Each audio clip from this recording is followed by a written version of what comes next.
Hi, I'm Neil Christensen, author of Dark White and Malcolm Karma Cold Turkey, and you're watching another of my sporadic episodes of I'm Reading House of Leaves, so you don't have to.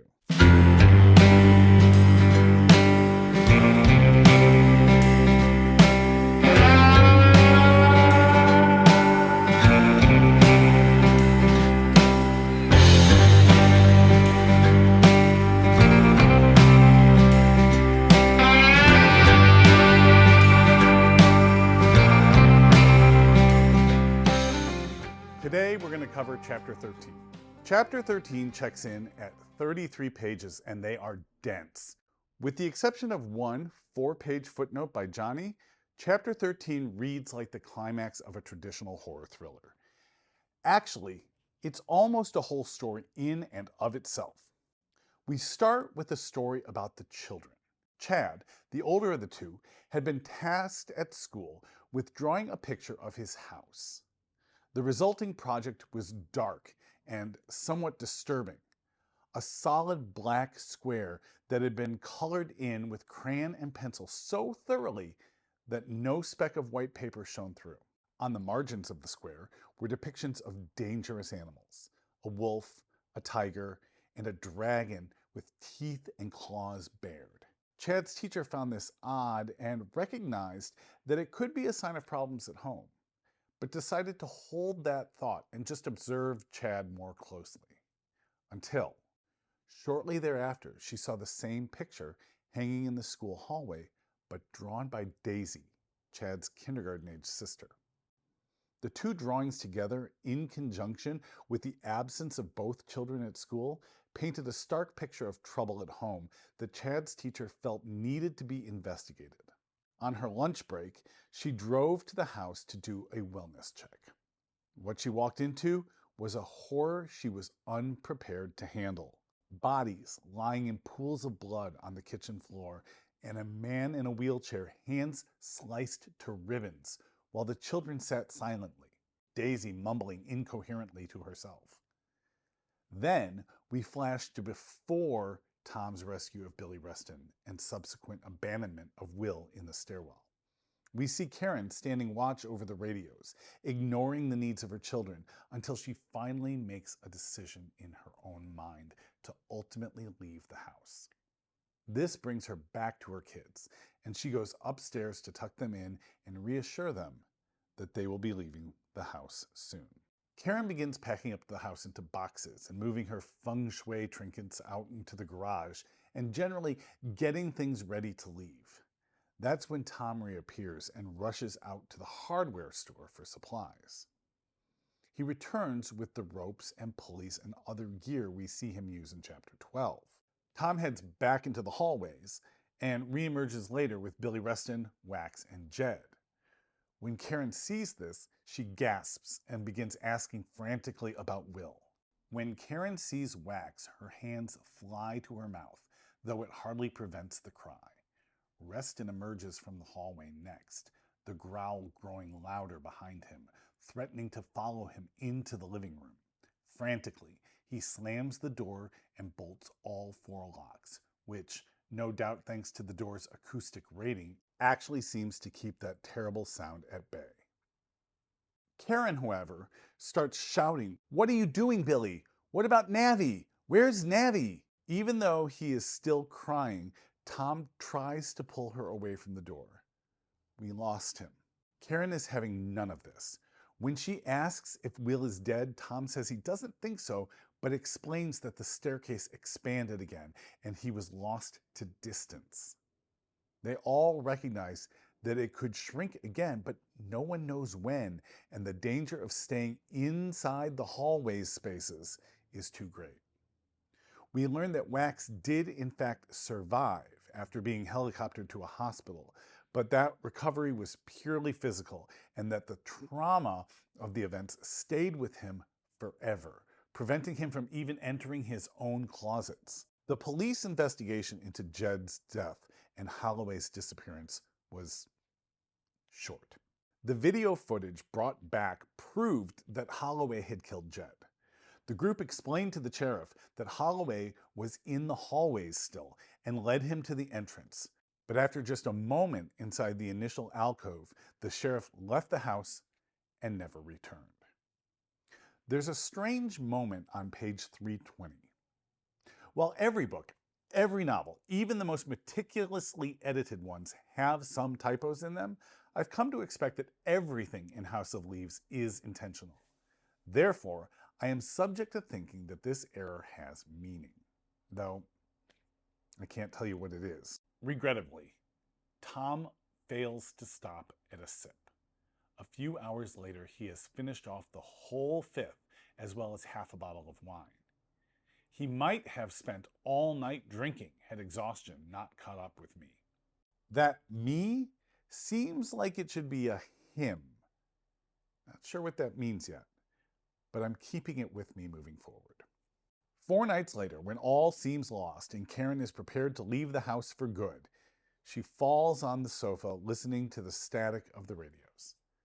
That's when the cameras catch Will Navidson limp out of the hallway door. He kneels down next to his wife and gently wakes her up. She is astonished and falls into his arms, weeping. Zampano tells us that most critical analysis of this moment says that Karen is less happy about seeing her husband and more happy that it means that she can finally leave the house without guilt. Karen tells him that they are leaving right away, now. Will seems to agree with this, but says he needs time to collect his things, some camera equipment and such.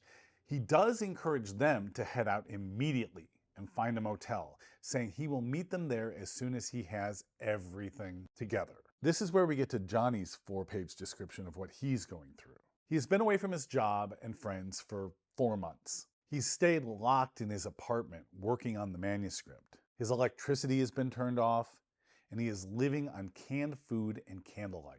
He has tape measures nailed to every surface and blackout over all of his windows. He's lost weight and is a little delirious. Lude comes to visit him and warn him about someone that's looking for him. Lude tries to lure Johnny out of his apartment, recognizing that he is in bad shape. And when that doesn't work, offers to stay there with him and smoke some weed. Johnny declines both of these offers. At this point, Lude tells him that he needs to throw it all away, get rid of the chest and the papers, and everything, and move on. Johnny lets Lude leave and goes back to his work, but he recognizes that his friend is right. This is when he explains that inside the chest, he has something he bought for when it all becomes too much. Next, we move into a section talking about Holloway and his experiences in the hallways and his descent into madness. It's at this point that we start getting a new textual anomaly. Footnotes tell us that papers in this section were damaged by what looked like fire, but only in small sections, like embers fell into the papers, burning out sections or words or letters. As I read through this, it occurred to me that these missing letters and words might have been a new code. But I haven't had the wherewithal to try and crack it. Maybe in the future I'll put it through some sort of AI and try to see if there's a code present. Ultimately, I didn't find anything particularly interesting or narratively useful in the Holloway section. Next is a section subtitled Escape. This is about the family leaving the house and all the things that the house does to try desperately to prevent it. We start with a knocking sound coming from behind the hallway door. There's no one left in the hallways to be knocking, except maybe Holloway, and no one is about to let him out. If it's not Holloway, then whatever it is knocking is something they don't want to know about, let alone release. Navidson has been moving equipment and film into the car. Karen is upstairs looking for the children when Will hears her scream. He drops his equipment on the driveway and runs into the house. Upstairs, he finds Karen in their bedroom, which is collapsing in on itself.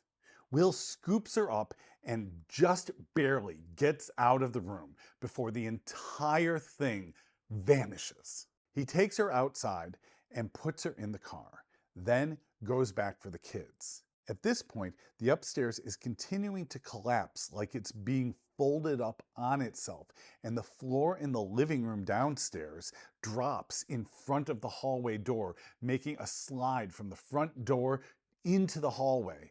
This is particularly bad for Billy since he's in a wheelchair. Billy leaps out of the chair but doesn't quite make it to the porch and is barely hanging on when the upstairs finishes collapsing and Will is dropped from a doorway, only just catching the doorknob. Will sees Billy's situation and swings on the door and throws himself to the front door just in time to save Billy and pull him out of the house. Next, we see Chad emerging from the woods, and there's the sound of breaking glass and screaming coming from the back of the house. Will runs to investigate. Through the kitchen window, he sees his brother Tom holding Daisy. Will breaks the window and Tom throws Daisy to him. Will pulls Daisy out of the window to safety and then calls for Tom, but the house won't let him go. The floor in the kitchen moves like a treadmill, pulling Tom back into the house every time he takes a step. Eventually, Tom gives up, and the house swallows him whole when the floor of the kitchen vanishes, and the whole house becomes an endless vertical shaft. So what do we take out of this?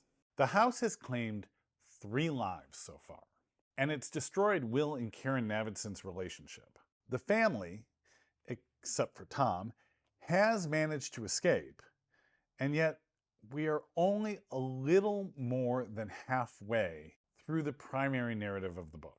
I honestly have no idea what to expect moving forward from this point. But if this isn't even the climax of the story, things can only get worse from here. Next is chapter 14, which is significantly shorter. So we'll see you soon.